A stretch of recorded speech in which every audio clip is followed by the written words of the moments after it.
In the top stories, Prime Minister Ju highlights CBI reforms, stresses need for economic diversification, seniors gather for World Food Day beach aerobics promoting ocean awareness and nutrition, and National Crime Intervention Unit to support 2024 to 2025 Schools Football League. Hello and welcome to the ZIZ Midday Newscast. Today is Friday, October 18th, 2024. I'm Devon Cornelius. On October 17, 2024, Prime Minister, the Honorable Dr. Terence Ju, delivered an address about the Citizenship by Investment CBI program. While acknowledging the program's importance to the nation's economy, he also noted the need for transformation. Dr. Ju, who is also the minister responsible for the CBI program, said the Federation has been heavily reliant on funds generated by the program, which amounts to just about 60 to 70% of federal revenue. Overly dependent on CBI. Our proverbial economic eggs were all in one basket. Unlike nations that rely on natural resources like oil and gas, which have stable and consistent demand, CBI has never been a guaranteed industry. Consider this. Planes and cars need oil and gas to move. Power stations need them to produce electricity. But no nation can truly say that citizenships will always be in demand. The reality is simple. CBI is vulnerable to international politics and scrutiny. The Prime Minister highlighted the collaborative effort with regional partners to establish principles that would guide CBI practices, noting how these reforms were essential to ensure the program's viability. 5 Caribbean prime ministers, along with U.S. Treasury officials and the governor of the Eastern Caribbean Central Bank, met to establish a new set of principles governing CBI practices across the region. The result was a collective agreement on 6 key principles, including standardized treatment of denials, virtual or in-person interviews during the due diligence process, additional checks through financial intelligence units, independent audits of citizenship by investment units, retrieval of cancelled passports, and the suspension of Russian and Belarusian applicants. During his address on Thursday night, the Prime Minister also spoke about the Sustainable Island State Agenda, announcing plans for projects that he says would diversify the economy beyond CBI. He outlined various initiatives like the Climate Smart Hospital, the new Bastia High School, and a desalination plant, all aimed at creating jobs. Dr. Ju, who also serves as the Finance Minister, provided figures on the revenue generated by the program since 2019. In 2019, CBI generated EC $443 million for the federal government. In 2020, it generated EC $271 million. In 2021, EC $543 million.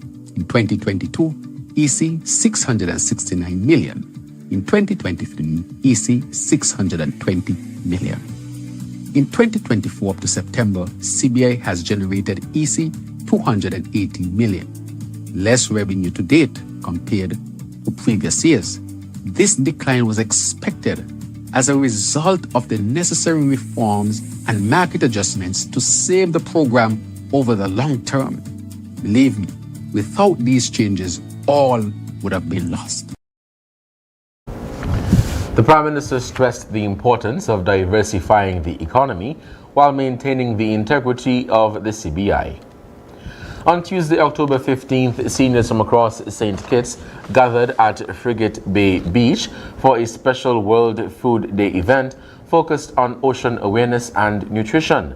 The event, World Food Day Beach Aerobics, was a collaboration between the Department of Marine Resources and the Department of Youth Empowerment, Aging and Disabilities, aiming to educate older adults about marine ecosystems while encouraging healthy living through exercise. Participants took part in beach aerobics, promoting physical mobility and mental well-being while learning about the ocean's role in global nutrition.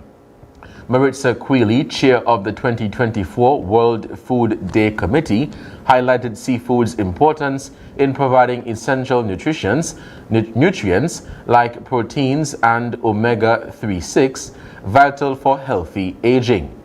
She also addressed environmental challenges threatening marine ecosystems and invited attendees to the fish, fry, and seafood competition on October 18th at Old Road Fisheries Depot. The event ended with discussions on the benefits of seafood for heart health, cognitive function, and joint mobility, emphasizing the importance of a balanced diet in supporting a healthy lifestyle for seniors. Still on the local scene, the Minister of Sports and the Creative Economy, the Honorable Samuel Duggins, says the government is committed to the development of sports. This as he addressed the opening of the National Schools Football League. The Minister of Sports also announced that the games will be supported by the National Crime Intervention Unit and the National Security Task Force, as they believe sport is one of the vehicles that promotes unity in our society. I am also pleased to announce that these games are supported by the National Crime Intervention Team and the Citizen Security Task Force, because we all must unite as one to eradicate the elements that threaten our society and use the spirit of these games as a beacon of hope. Minister of Sports, the Honorable Samuel Duggins. In regional news, Jamaica's Integrity Commission, IC, has expressed ongoing concern regarding some parliamentarians who appear to demonstrate a significant lack of knowledge or understanding of the laws they are elected to create. The IC highlighted the importance of lawmakers being well informed about the legislation they draft, emphasizing that a solid grasp of legal frameworks is crucial for effective governance and public accountability. Quote, "It is also obvious that some parliamentarians do not read the reports of the Integrity Commission that are routinely tabled in the House of Representatives," end quote, read the statement from the IC. This statement came after Member of Parliament for St. Catharines Southwest Everell Warmington in Jamaica, who has been a member of the Integrity Commission Oversight Committee for the past 4 years, declared that he has never seen an audit of the IC tabled in Parliament, yet the agency was spending taxpayers' money. The Integrity Commission responded to statements made by Warmington, clarifying that the Commission's accounting and financial affairs have been audited every year since its establishment. On the international scene, a Texas judge has halted the execution of Robert Robertson, the first man in the U.S. to be sentenced to death over murder charges related to shaken baby syndrome less than 2 hours before he was due to be executed. Robertson, aged 57, was convicted in 2003 for the death of his 2-year-old daughter, Nikki Curtis, after a post-mortem concluded that her injuries were consistent with abuse. However, Robertson, his legal team, and supporters have long contended that Nikki died from complications related to pneumonia, not from abuse. Despite Robertson's assertions, prosecutors have maintained that the new evidence presented does not refute their case, arguing the injuries leading to the child's death were caused by her father.